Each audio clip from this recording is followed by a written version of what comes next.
오늘은 지난주에 우상의 제물을 먹어도 되는가에 대한 것에서 이어지는 내용입니다. 이 우상의 제물에 관한 문제는 8장에서 시작해서 11장까지 계속됩니다.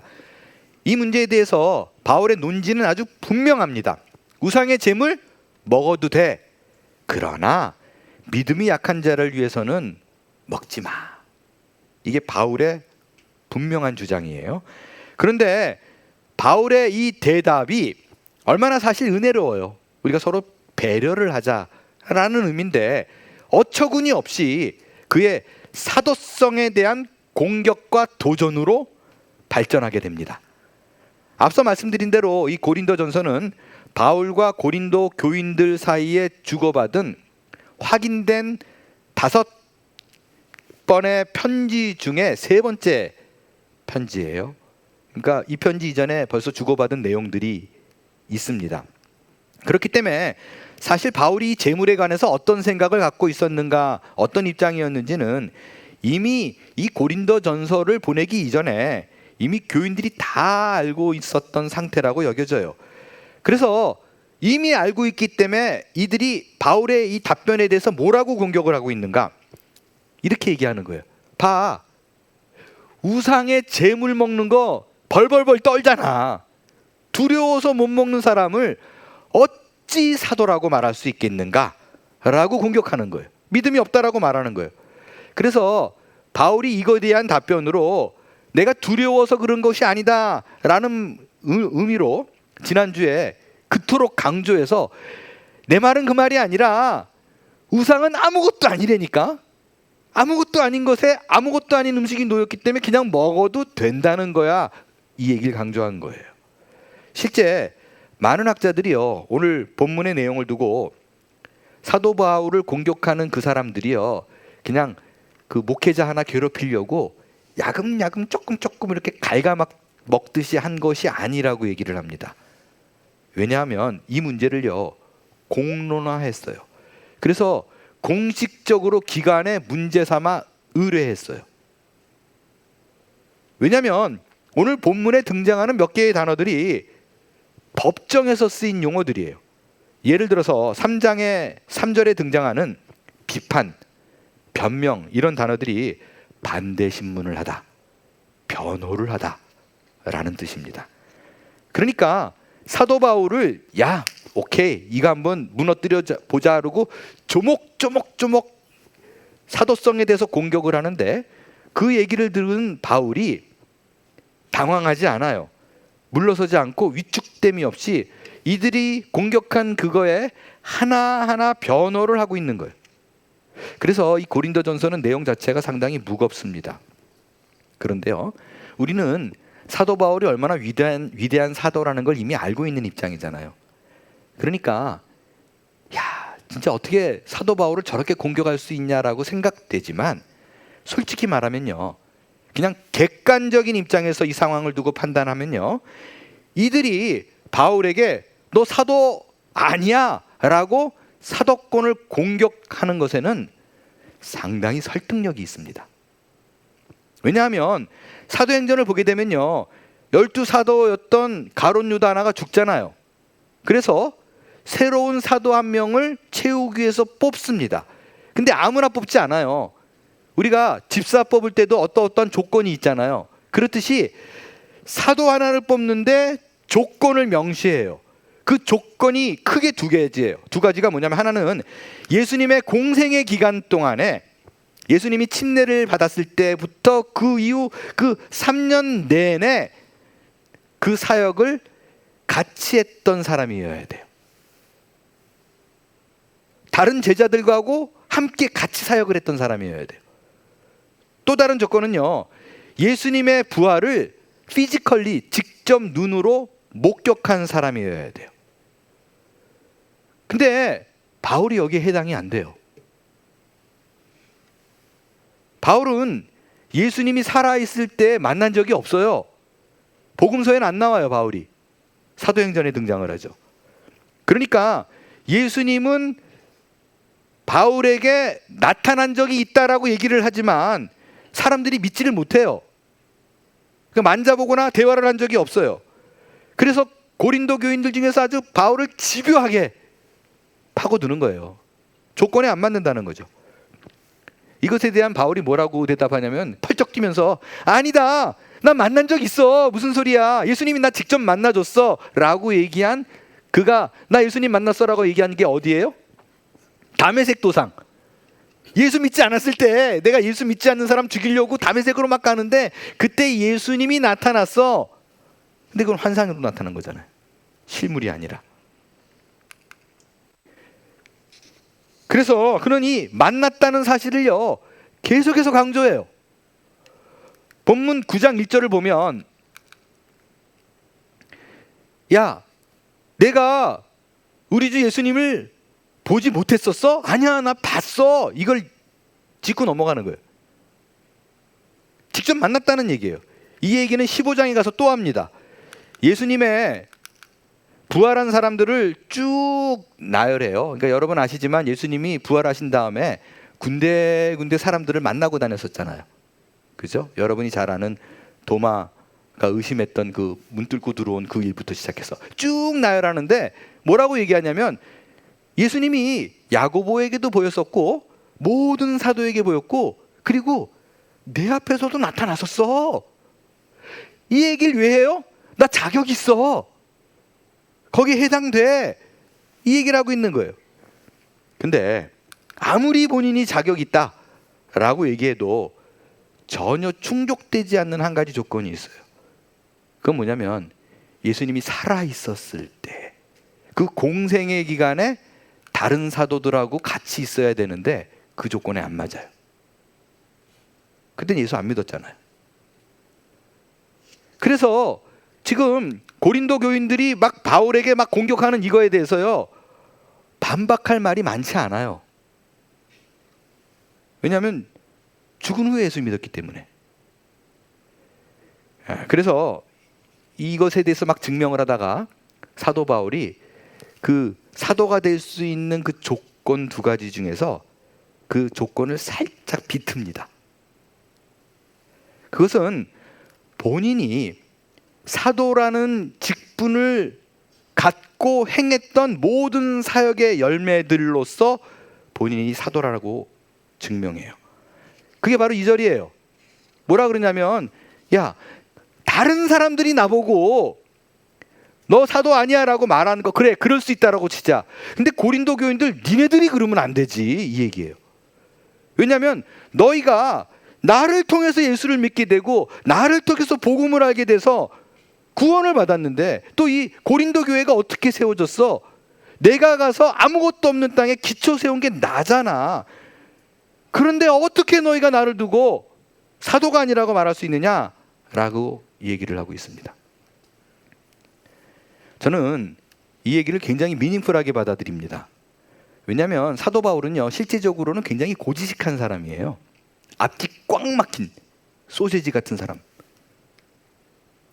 바리새인이었잖아요. 바리새인은 어떤 사람이에요? 성경 전체를, 율법을 조목조목 다 외운 사람이고요. 그 율법에 토씨 하나로 틀리지 않고 다 지키려고 노력했던 사람이 바리새인이에요. 굉장히 고지식한 사람이었었어요. 그런데 그가 복음을 알게 된 다음에 이 복음이 주는 자유를 굉장히 만끽해요. 아, 내가 이런 세상에 살고 있는 거구나를 알게 돼요. 그래서 그 이후에는요 복음을 전할 때, 하나님을 전할 때 굉장히 파격적이고 실제적인 프랙티컬한 사람이 됩니다. 그러니까 형식, 율법, 전통에 얽매이지 않아요. 어떻게든 간에 이 하나님의 복음을 전하는, 예수 그리스도의 복음을 전할 때 상대를 보고 어떤 게 가장 효과적일까를 생각해서 그거를 적용해요. 가장 큰 예가요, 바울은 유대인이잖아요. 유대인은 여자의 인권을 무시했어요. 인권이 없었어요. 그런데 교회를 세울 때 교회의 대표적인 지도자를 루디아, 브리스길라, 여성을 세웁니다. 성경을 보게 되면 가정교회에 리드를 하고 있는 사람들이, 그 목자들이 여자가 많아요. 이게 파격적인 거예요. 유대인에겐 놀라운 패러다임 시프트예요. 또 이방인에게 복음을 전해 유대인은 상상할 수 없는 거예요. 이 개나 소인데 어떻게 거기다 복음을 전하느냐. 또 이런 말을 해요. 본인이 유대인에게 전할 때는 유대인처럼 하고 헬라 사람 이방인에게 가서 복음을 전할 적에는 내가 이방인 같이 되었다 라고 얘기를 해요. 이게 무슨 말이냐면요, 유대인에게 가서 얘기할 적에는 히브리 말로 얘기하는 거예요. 그리고 율법을 얘기해요. 그럼 이 사람들이 야, 나랑 같은 동족이구나 라고 느끼게 돼요. 근데 싹 돌아서 헬라 사람들을 만나면 이제 헬라 말을 합니다. 그리고 이들이 말하는 그런 모든 철학 다 알아요. 철학적으로 쫙쫙쫙 대답을 해줘요. 그러니까 사람들이 호감을 느끼는 거예요. 저는 이거를 어느 정도로 이해하는 게, 제가 이 버지니아 지역에 스페니쉬들이 많이 있잖아요. 근데 이렇게 퉁명 막 이렇게 하다가 제가 스페니쉬로 얘기를 하면 갑자기 나이스합니다. 그리고 막 웃고 형제처럼 얘기를 해요. 그러니까 바울이 그 방법을 썼다는 거예요. 유대인에게는 유대인처럼 행동하고 헬라 사람에게는 헬라 사람처럼 내가 행동했다. 여러분, 유대인이 왜 그랬어요? 다른 의도 없어요. 제발 내가 이렇게 하는 걸로 인해서 아무쪼록 몇 사람이라도, 단 한 사람이라도 복음을 듣고 구원 얻게 하려는 게 내 의도야. 여러분, 이건 유대인에겐 파격적인 거예요. 바울은 정말 복음이 내게 자유를 주었다면 그 자유를 형식과 율법과 전통에 얽매이지 말고 그 사람에게 커스터마이즈 해야 된다는 거예요. 복음을 효과적으로 전하는데 가장 어느 것인가를 생각하고 나는 사용했다 라는 얘기입니다. 그러니까 전통과 형식 때문에 하나님 나라와 예수 그리스도의 십자가라는 복음의 본질을 놓치지 마, 이 얘기예요. 그러면서 바울의 주장은 이거예요. 내가 이 패러다임을 전환해서 이방인에게 복음을 전하고 교회를 세우고 그래서 너희가 구원받게 됐는데 어떻게 나보고 사도가 아니라고 말할 수 있어? 이거 외에 또 다른 증거가 너에게 더 필요해? 이해가 할 수 없어 라면서 하는 얘기가 그거예요. 너희가 우리로 말미암아 나타난 그리스도의 편지다. 그리스도의 편지라는 게 뭐예요? 사도 바울이 열심히 복음을 전했더니 이들에게 성령 하나님께서 복음을 씁니다. 복음을 알게 돼요. 이분 한 사람 한 사람들이, 교인들 모두가 예수 그리스도의 복음으로 무장한 사람들이 돼요. 편지예요. 그게 나로 말미암아 벌어진 일이었는데 어떻게 그 성령의 열매들을 눈앞에 두고 있는 그 너희들이 나에게 이렇게 얘기할 수 있냐라고 얘기하는 거예요. 그러니까 공격하는 사람들은요, 이런 열매 다 필요 없다는 거예요. 뭐 하나 주장해요? 너 사도야? 라이센스 갖고 와. 내가 그래야 인정하겠노라 라는 얘기예요. 그러니까 바울이 막 안타까운 거예요. 무슨 얘기예요? 여러분, 이 얘기가 지금 고린도 전서잖아요. 고린도 후서까지 쓸 때까지 계속 이어져요. 고린도 전서와 고린도 후서에 눈물의 편지도 있어요. 바울이 이것 때문에 너무너무 고통스러운 거예요. 안 믿어줘요. 인정을 안 해줘요. 눈물로 편지까지 썼어요. 근데 인정을 안 해요. 계속해서 그들은 라이센스 갖고 와. 그래서 고린도 후서에 바울이 뭐라 그러냐면, 야, 너희가 그리스도의 편지고 나로 말미암아 예수를 믿게 됐는데 진정 너희가 원하는 거는 사도들로부터 추천서, 라이센스 받아가지고 너희한테 증명하는 이것까지 내가 해야 돼? 정말 그게 필요한 거야? 여러분, 사실요, 다른 사도들로부터 받아서 추천서 줄 수 있어요. 사도행전 15장에 보면 바나바와 바울을 예루살렘 공의회에서 공식적으로 파송합니다. 근데 바울은, 야, 우리 관계에 어떻게 그런 일까지 해야 돼? 난 그러고 싶지 않아, 이러고 얘기하고 있는 거예요. 이 문제를 오늘날로 좀 바꿔서 얘기를 해볼게요. 어느 목사님이 교회를 세웠어요. 사람들이 너무 좋아하고 제대로 된 십자가 복음을 이해했어요. 구원을 받았어요. 펄펄 뛰며 좋아해요. 이분은 교회를 개척하는 은사가 있어서 결국에는 교인들이 좀 성장한 후에 다른 사람에게 맡기고 떠났어요. 다른 데 개척을 했어요. 근데 그 와중에 분파가 생겼어요. 목사파, 장로파 막 나눠줬어요. 근데 어느 날 갑자기 사람들이 이렇게 공격합니다. 너 얘기 들었어? 뭔데? 그 창립한 목사 있잖아. 그 라이센스 없대. 가짜래, 가짜. 신학교도 안 나왔고 자기들끼리 머리 이렇게 주고받고 안수했대. 라는 소문이 퍼지기 시작하는 거예요. 이 말은 뭐냐면, 그러니까 더 이상 그는 우리의 지도자가 아니다. 지도자가 아니라는 건 그가 한 모든 말들을 우리가 따를 필요가 없다. 믿지 말자, 이 얘기예요. 그러니까 이게 사실은 고린도 교회 안에서도요, 어떤 정치적인 문제라고 봐요. 네 파가 나눠져 있었잖아요. 근데 바울파가 제일 셀 거 아니에요.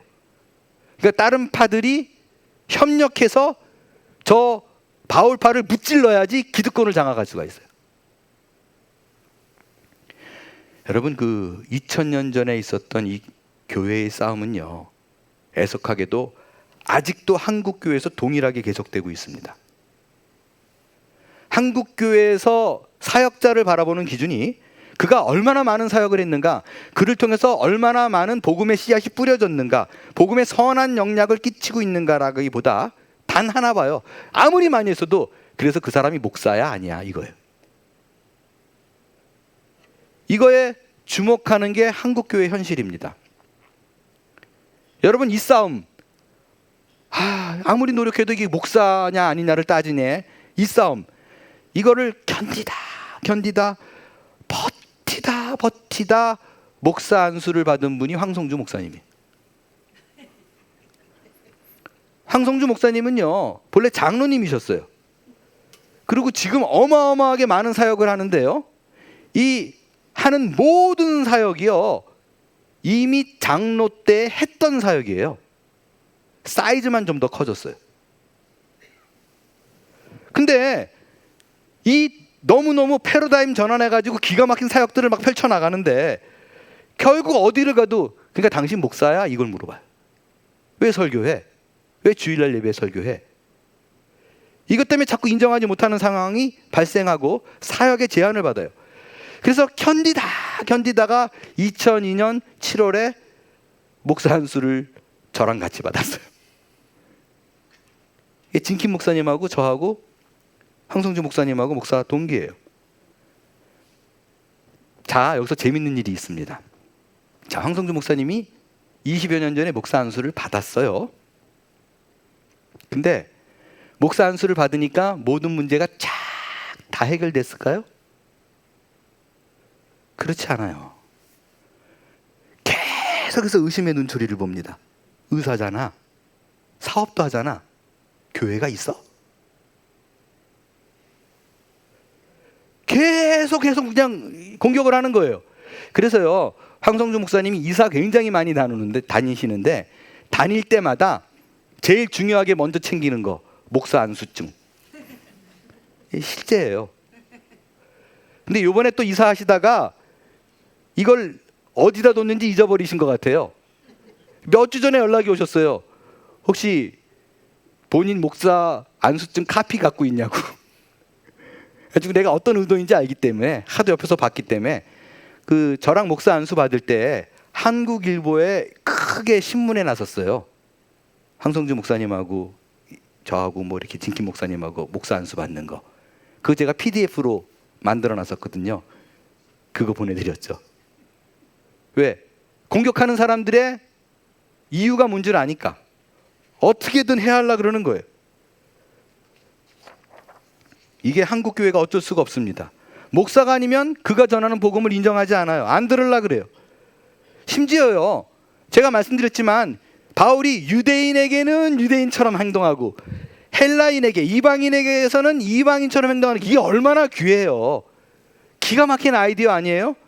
근데 이걸 또 고린도 교인들이 뭐라고 공격했냐면 사도가 아니다. 왜? 지조가 없잖아. 지조가 없다는 거예요. 여러분, 이 정도면 뭘 해도 안 돼요. 그러니까 바울이 어떤 걸 하든지 간에 귀 막고 있어요. 그리고 계속 한 가지만 얘기해요. 넌 자격 미달이야. 라이센스 갖고 와. 그래, 내가 믿어줄게. 라이센스 갖고 와. 다 필요 없어. 이 속 터지는 상황. 자, 이에 대해서 바울이 드디어 본인이 사도의 자격이 있다라는 것을 구체적으로 진술합니다. 오늘 두 가지를 살펴볼 거예요. 그 중에 첫 번째 변론이 본인이 교회로부터 그 어떤 사례를 받지 않았다, 월급, 생활비를 받은 일이 없다라는 걸 얘기합니다. 이 얘기를 하면서요, 실제적으로는 어떠냐, 사역자들에게 다 생활비를 주지 않느냐, 모든 사역자들은 그런 사례를 받을 권위 있다. 그 예를 들면서 어떤 예를 드냐면요, 군인 나라 지키는데 월급 안 줘? 주잖아. 농부 포도 심어?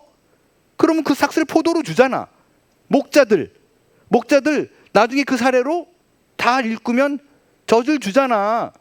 이거는 세상적으로 사례를 주는 거는 단 하나다. 나는 내가 그리스도의 군사된 자로 뛰었고 너희들을 기르고 너희들을 키웠던 농부였고 목자 아니냐. 그럼 너희들이 당연히 나를 챙겨줘야 돼. 근데 내가 그것을 받지 않았다. 왜 안 받았는가? 그 이유는 단 하나다. 행여 내가 사례를 받는, 생활을 받는 그 일로 누군가 시비를 걸어서 그것이 복음 전하는 일에 방해가 될까 봐, 이런 상황 속에서 나는 뭐 하나 트집 잡힐까 봐 그거 안 받았다 라는 얘기예요. 그러니까 영혼 사랑이 내게 더 중요하다. 그러니까 사도로서 자격이 있다. 얼마나 은혜로워요. 그죠? 얼마나 감동적인 얘기예요. 근데 아이러니한 건요, 바울이 나는 내가 취할 수 있는 당연한 사례를 받지 않았다라고 말을 하는데 이게 좀 굉장히 막 조심조심 얘기를 해요. 왜냐하면 이런 얘기예요. 바로 이어서 뭐라고 했냐면, 근데 이 말이 행여나 내가 지금 그러니까 이제부터 줘 이런 거 아니야. 내가 달라는 얘기가 아니야. 이 말을 하면서 뭐라 그러냐면, 이거 달라는 얘기가 아니라는 표현하면서 내가 차라리 죽을지언정, 이 개역 개정인데 개역 성경에는 내가 차라리 죽을지언정 그 다음에 점점점 이렇게 돼 있어요. 내가 죽으면 죽었지 너희들한테 그런 이미지를 주고 싶지 않아. 너에게 경제적인 짐을 지우고 싶지 않아. 왜? 나는 너희들을 사랑하니까. 이게 내가 사도된 증거다. 그러니까 바울이 이렇게 필요 없는 사족을 계속 붙이는 게 이게 꽈서 들을까 봐. 결국 본색 나오네. 이게 왜 그러냐면요, 당시 이런 가짜 철학자들이 있어요. 헬라 철학을 가리키면서 돈 받고 생활하는 그런 취급으로 연결돼서 묶어버릴까 봐. 오해가 없기를 바람으로. 저는 이게 오늘 설교 준비하기 위해서 본문을 쭉 읽다가 너무 마음이 오는 거예요.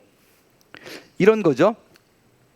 사실 이 본문 쪽에서 이렇게 구석구석 전해야 될 얘기들이 많아요. 교회와 목사와 또 어떤 그 행정적인 측면과. 근데 이거를 말하는 거가 이게 썼다가 뺐다를 굉장히 하다가 그냥 다 빼버렸어요. 혹시나 뭐 다른 생각을, 오해를 할까 봐. 그래서 이게 바울이 똑같아요. 2000년 전에도 이게 진짜 목사의 심정으로 얘기를 하고 있는 거예요. 아무튼 바울이 자신이 사도임을 증명하는 그 첫 번째 변론은, 봐라, 내가 영혼을 사랑하는 자다, 자비랑 선교사다, 이거예요. 두 번째, 그의 자랑. 두 번째는 그 본인이 내가 진짜 사도라는 것을 증명하기 위해서 자기 자랑을 해요. 15절에서 내 자랑을 하겠다라고 얘기하고 시작합니다. 그 자랑이 뭐냐면요, 지금 말씀드린 대로 이거죠. 나는 내가 부릴 수 있는, 내가 취할 수 있는 모든 권리를 포기했다. 내가 넉넉해서 그런 거 아니잖아. 이거는 너희를 위해서 그런 거야. 그리고 본인을 이렇게 좀 쇼업을 하는 거죠. 야, 얼마나 내가 이렇게 대견하지 않느냐, 이 정도면 자격 있지 않느냐. 그거를 자랑 삼아서 이 얘기한 거예요. 그러니까 니들이 공격을 해도 나는 이렇게 그릇이 크다, 이거로서 이 정도 그릇이면 사도 자격 있지, 이렇게 접근한 거예요. 그러니까 수준 낮게 막 공격하는 그들에게 그릇이 큰 모습으로 덮어주면서 괜찮지, 이 정도면 니들이 사도를 인정할 만하지, 따를 만하지 라고 얘기를 했어요. 근데 이 말에 감동을 안 받아요. 오히려 바울을 비꼬면서 뭐라고 얘기하냐면, 이게 사도가 아니라는 증거라니까 안 받는 게. 왜? 다른 사도는 다 받잖아. 그러면서 게바 얘기도 하잖아요. 게바 아내 데리고 여행 다니는 것도 다 비용 대줬어요. 게바 얘기하니까 베드로 얘기하면서 다른 사도는 당연한 듯이 받는데 베드로는 요청을 못해. 바울은 요청을 못해. 왜? 자기가 사도라고 말하기 찔리거든. 뭔가 핸디캡이 있어.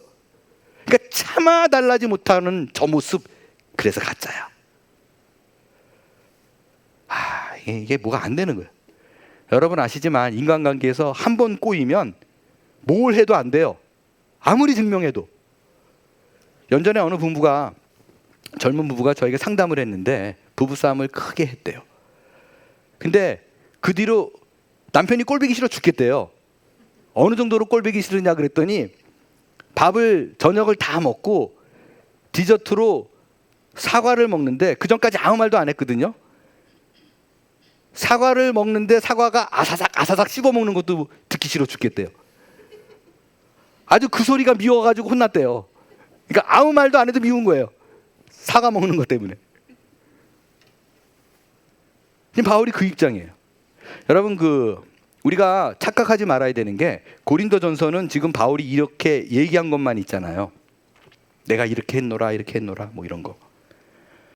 그러니까 이렇게 은혜롭게 전개가 되는구나라고 생각되잖아요. 아니라니까요. 그 영화도 처음 시작에 아름답다가도 결말 부분 되면 어떻게 날지 모르잖아요. 그러니까 고린도전서만 보면 이래서 은혜롭게 정리가 될 것 같은데 그렇지 않아요. 이들이 승복 안 해요. 인정 안 해요. 이걸 이렇게 끌고 갑니다. 야, 나는 그래도 수준 있는 사람이다. 헬라 지식을 자랑 있는. 근데 바울, 네가 나를 가리킬 만한 그런 수준이 돼. 세상적으로 그렇지 않을 걸 하는 요 행색을 보면 그렇지 않아 라고 얘기를 합니다. 그래서 바울이 참다 고린도 후서 때까지 이 얘기가 끌고 가니까, 편지를 보내는데 정리가 안 되니까 이제는 바울이 마음을 바꿨어요. 넓은 그릇으로 수준 있게 얘기하지 않아요.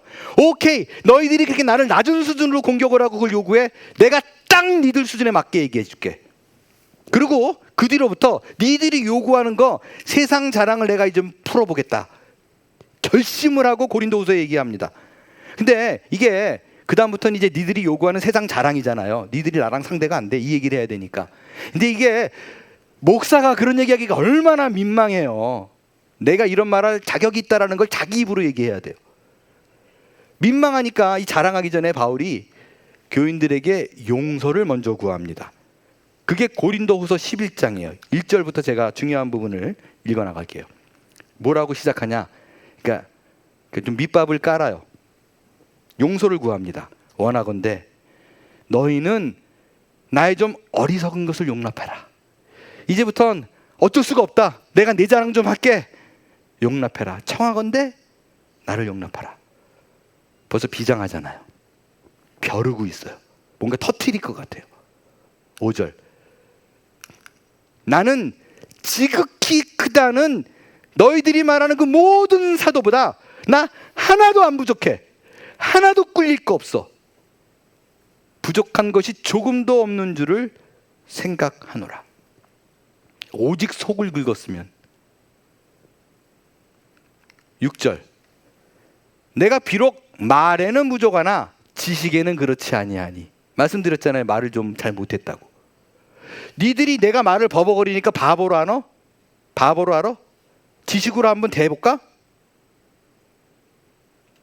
헬라 철학을 자랑하는 그들에게 한 방 먹이는 거예요. 7절. 내가 너희를 높이라고 나를 낮췄더니, 겸손했더니 하나님의 복음을 값없이 너에게 전함으로 죄를 지었느냐? 하찮게 보이냐? 그러니까 죄송한 표현인데 내가 핫바지로 보이냐 이 얘기. 여러분 이게 심각한 거예요. 그리고 이제 본론으로 들어갑니다.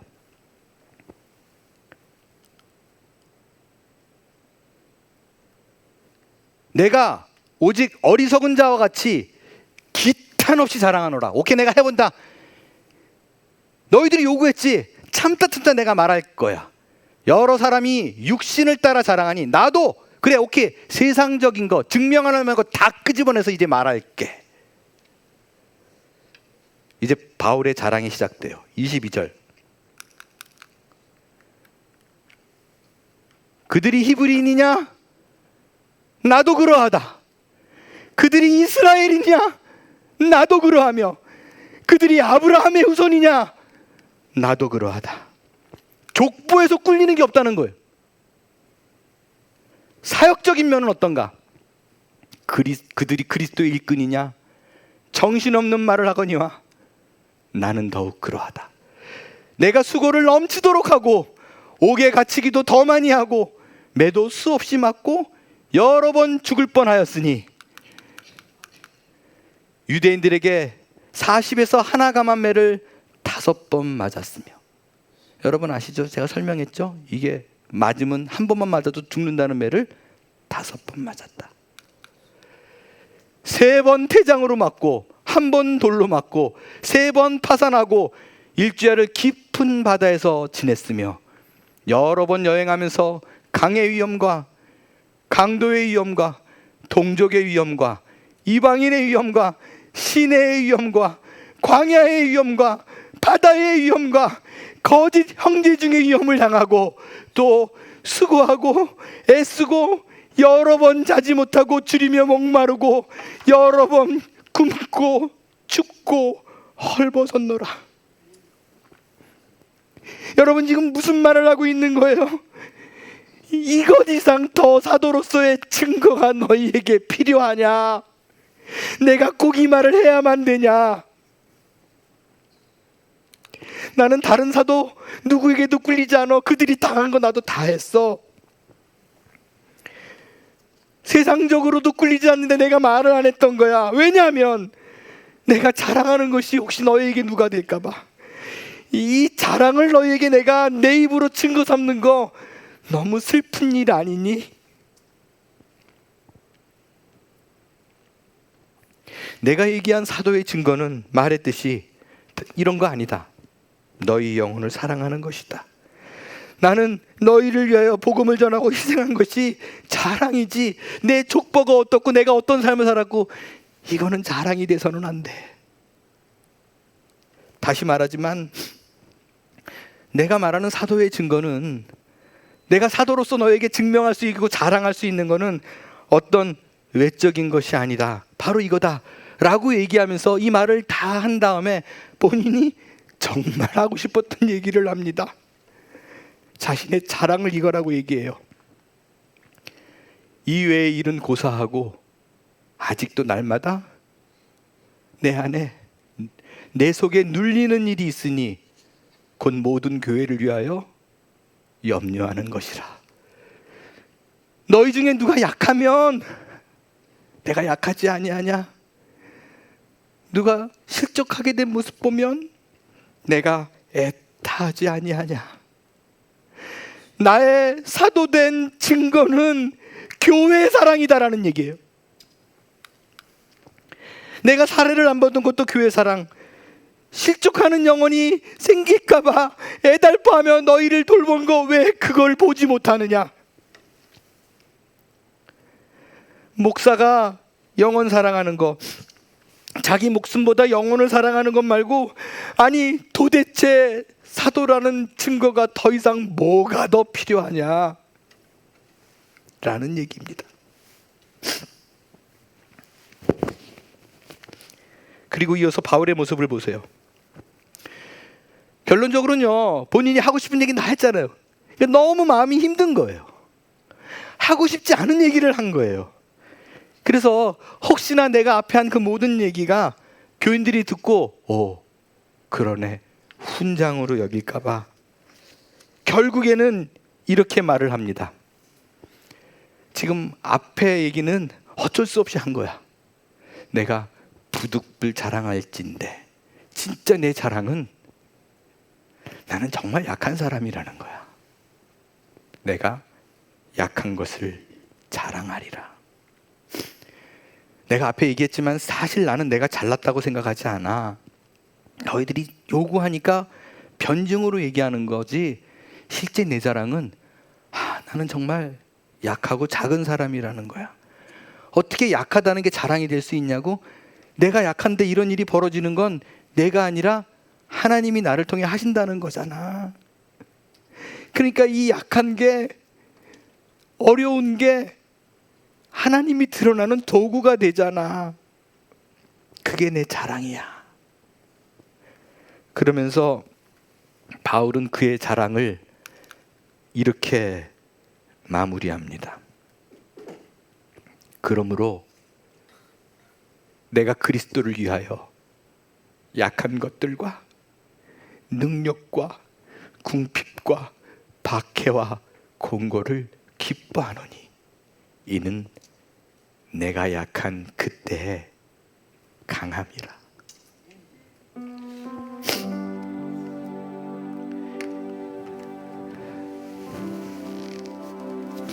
여러분, 이것이 바울이 고린도 교인들에게 증명한 사도된 증거입니다. 여러분, 예수를 믿는다는 거 쉬운 거 아니에요. 왜냐면요, 우리가 공동체 생활을 하면 자꾸 뭐가 있냐면 왜 나를 무시해? 왜 내 말을 안 들어줘? 그럼 어떤 마음이 들어요? 자꾸 나를 증명하고 싶어 해요. 난 이 일을 감당할 수 있는 일이고 니들이 나를 그렇게 함부로 대하면 안 돼. 이 유혹이 자꾸 찾아오는 거예요. 여러분, 내가 신자라는 건요, 내가 무엇을 이루었다라는 것이 아니라 누가 아프대, 내가 찾아가야 돼. 전화 한 통 내가 해야 돼. 누가 지금 마음이 다쳤대, 내가 기도해야 돼. 그리고 가서 내가 이 자격은 없지만 나는 너 때문에 나를 돌아보게 되고 기도할 수 있는 마음을 주님이 주셨어. 그때 그가 신자라는 증거가 되는 것입니다. 나의 약함을 통해 그리스도가 드러났는가? 과연 나를 통해서 내가 아닌 하나님이 드러나는가? 이걸 돌아볼 수 있게 되길 바랍니다. 그래서 여러분을 통해서 주님께 돌아오는 자가 많아지고 여러분의 약함이 곧 그리스도의 강함으로 증명되는 복된 신자의 삶을 다 살아내는 저와 여러분이 될 수 있게 되길 바랍니다. 일어나 찬양하겠어요.